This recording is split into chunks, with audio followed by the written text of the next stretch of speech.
funk. That's interesting. And one more point on that. This is not implying anything with you because you're doing great.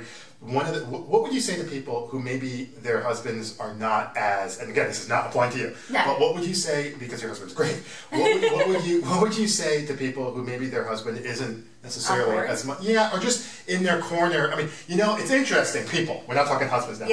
People, Americans, love winners, right? I mean, they love you when you win, and when you start making money, boy, people come in, it's just, who are you? I don't know. I'm your friend. It's just all of this stuff. But when it starts out, all they see is the Saturday morning calls, the Sunday night conference, maybe with your team. They see you going out on Wednesday evenings for, I'm just making up, a home show party. They see all that, but they don't really see.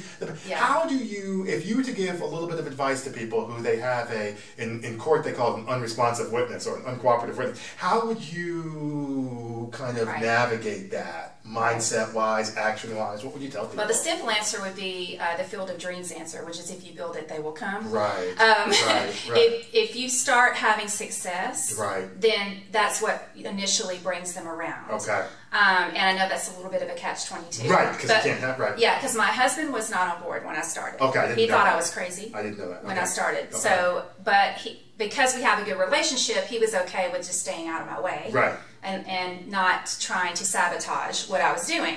So I was able to build it enough to where he saw the money coming in and he started to change his way of thinking and became more supportive and did start to help me with those little extras, like taking our daughter where she needed to be and maybe cooking dinner or filling in and picking up the slack.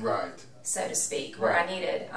So I think, again, your why is going to be the thing that's going to push you through that. And once you start having the success, it doesn't have to be huge success. It could be a few $100s help pay the mortgage or help pay a car payment. That's exactly right. And a negative spouse can be like, whoa, wait a minute. And they can come around. And I think in terms of your family, especially if the kids are old enough to understand the concept, you kind of include them in on what you're doing. Interesting. I'm doing this so that someday we can do this. Go to the Bahamas. Disney World, whatever, So my daughter was very aware of what was going on. She was about between 12 and 13 when I started. And so she has seen the transition of our finances and how our life has changed since I started this business. So I think she's okay with the amount of time that I had to take away to do that. But I think if you make it a priority and you make your family a priority, like I said before, if you're putting those important things on your calendar and you're there when you really, really need to be there, and there's always going to be, I've heard this said before, there's really no such thing as balance, there's just choices. So if you just make those choices, and you let your family in on that. It's like, honey, I can't be at this because I'm going to be at this other event that you're doing. That's really important. That's an awesome point. And then the other thing is too, you can also be looking for, you can also engage your upline. I mean, you mentioned that. You talk to them, give them a call if you need a little bit of live support. That's good stuff, Tammy. I like that. There's no such thing as balance, only choices. I'm going to have to do something with that. Okay, onward.